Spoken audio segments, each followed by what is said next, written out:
Mark 9. And he said to them, Truly I tell you, some who are standing here will not taste death before they see that the kingdom of God has come with power. 2. After 6 days Jesus took Peter, James and John with him and led them up a high mountain, where they were all alone. There he was transfigured before them. 3. His clothes became dazzling white, whiter than anyone in the world could bleach them. 4. And there appeared before them Elijah and Moses, who were talking with Jesus. 5. Peter said to Jesus, Rabbi, it is good for us to be here. Let us put up 3 shelters, one for you, one for Moses, and one for Elijah. 6. He did not know what to say. They were so frightened. 7. Then a cloud appeared and covered them. And a voice came from the cloud, This is my son, whom I love, listen to him. 8. Suddenly, when they looked around, they no longer saw anyone with them except Jesus. 9. As they were coming down the mountain, Jesus gave them orders not to tell anyone what they had seen, until the Son of Man had risen from the dead. 10. They kept the matter to themselves, discussing what rising from the dead meant. 11. And they asked him, Why did the teachers of the law say that Elijah must come first? 12. Jesus replied, To be sure, Elijah does come first and restores all things. Why then is it written that the Son of Man must suffer much and be rejected? 13. But I tell you, Elijah has come, and they have done to him everything they wished, just as it is written about him. Jesus heals a boy possessed by an impure spirit. 14. When they came to the other disciples, they saw a large crowd around them, and the teachers of the law arguing with them. 15. As soon as all the people saw Jesus, they were overwhelmed with wonder and ran to greet him. 16. What are you arguing with them about? He asked. 17. A man in the crowd answered, Teacher, I brought you my son, who is possessed by a spirit that has robbed him of speech. 18. Whenever it seizes him, it throws him to the ground. He foams at the mouth, gnashes his teeth, and becomes rigid. I asked your disciples to drive out the spirit, but they could not. 19. You unbelieving generation, Jesus replied, How long shall I stay with you? How long shall I put up with you? Bring the boy to me. 20. So they brought him. When the spirit saw Jesus, it immediately threw the boy into a convulsion. He fell to the ground and rolled around, foaming at the mouth. 21. Jesus asked the boy's father, How long has he been like this? From childhood, he answered. 22. It has often thrown him into fire or water to kill him. But if you can do anything, take pity on us and help us.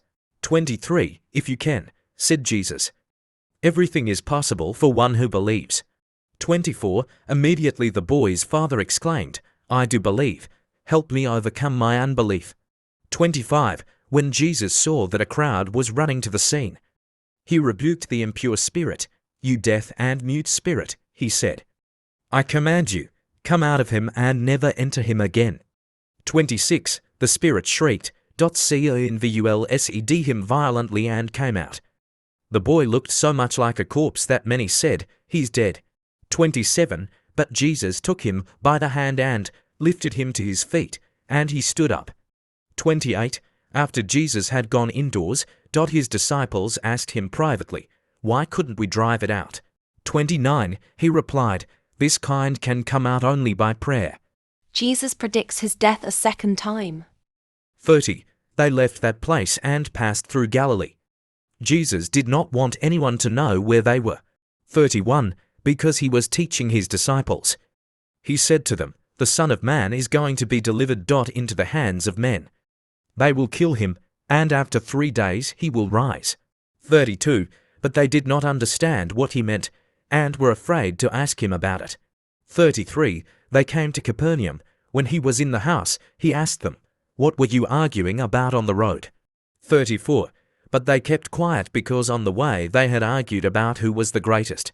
35. Sitting down, Jesus called the 12 and said, Anyone who wants to be first must be the very last, and the servant of all. 36. He took a little child whom he placed among them. Taking the child in his arms, he said to them, 37. Whoever welcomes one of these little children in my name welcomes me. And whoever welcomes me does not welcome me, but the one who sent me. Whoever is not against us is for us. 38. Teacher, said John, we saw someone driving out demons in your name, and we told him to stop, because he was not one of us. 39. Do not stop him, Jesus said. For no one who does a miracle in my name can in the next moment say anything bad about me. 40. For whoever is not against us is for us. 41. Truly I tell you, anyone who gives you a cup of water in my name, because you belong to the Messiah, will certainly not lose their reward. Causing to stumble. 42. If anyone causes one of these little ones, those who believe in me, to stumble, it would be better for them if a large millstone were hung around their neck, and they were thrown into the sea. 43. If your hand causes you to stumble, cut it off. It is better for you to enter life maimed than with 2 hands to go into hell, where the fire never goes out. 45. And if your foot causes you to stumble, cut it off. It is better for you to enter life crippled than to have 2 feet and be thrown into hell. 47. And if your eye causes you to stumble, pluck it out. It is better for you to enter the kingdom of God with 1 eye than to have 2 eyes and be thrown into hell. 48. Where the worms that eat them do not die, and the fire is not quenched. 49. Everyone will be salted with fire. 50. Salt is good, but if it loses its saltiness, how can you make it salty again? Have salt among yourselves, and be at peace with each other. Thanks to hear and watching this video, will be continue with next chapter, Mark 10.